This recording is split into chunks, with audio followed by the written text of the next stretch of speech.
With the passage of the 18th Amendment, nationwide prohibition was underway. How did the government attempt to enforce prohibition? How did Americans try to circumvent it? Just after the 18th Amendment was ratified by the states, Congress passed the Volstead Act as a means of enforcing the new amendment. When the new law went into effect, 1,520 federal prohibition agents were given the task of enforcing it. Thousands of gallons of alcohol were immediately poured down the drains and into the sewers. Initially, those in favor of prohibition praised the success of the noble experiment, as they called it. Arrests for drunkenness were down, as were reports of alcohol-related illnesses. However, as time progressed, some unintended consequences began to emerge. Breweries were forced to shut down in St. Louis and Milwaukee. This left thousands out of work. Grape growers in California, as well as bar owners, had also been negatively impacted. Also, despite the best efforts of law enforcement agents, many people did everything they could to sidestep prohibition. First off, neither the 18th Amendment nor the Volstead Act prohibited the personal consumption of alcohol.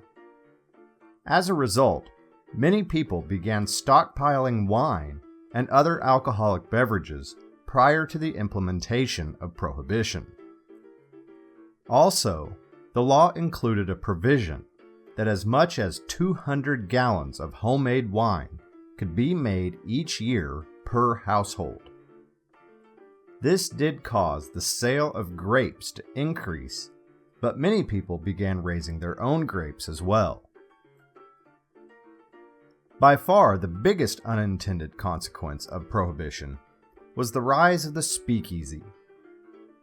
A speakeasy was an illegal bar during the Prohibition era. The establishments were known by this name because those who knew of one's existence were supposed to speak easy or stay quiet about its location. A speakeasy was typically located in the attic, basement, or back room of another legitimate business. Cafes, soda shops, flower shops, and funeral homes were all known to have housed speakeasies. To enter the speakeasy, one might have to be familiar with a special knock or a secret password.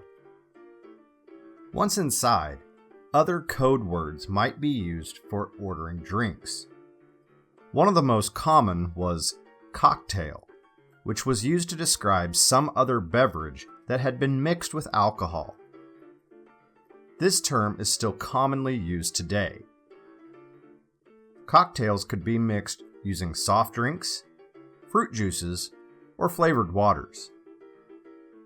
This actually introduced even more people to alcohol because it made drinks more palatable to those who did not like the taste of alcohol.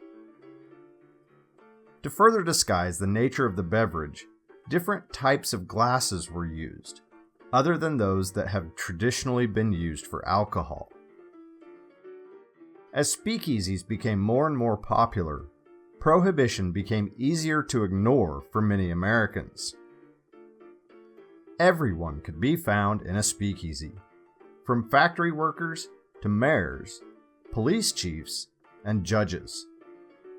When other customers saw high-ranking local officials defying the national law, it proved increasingly difficult to enforce.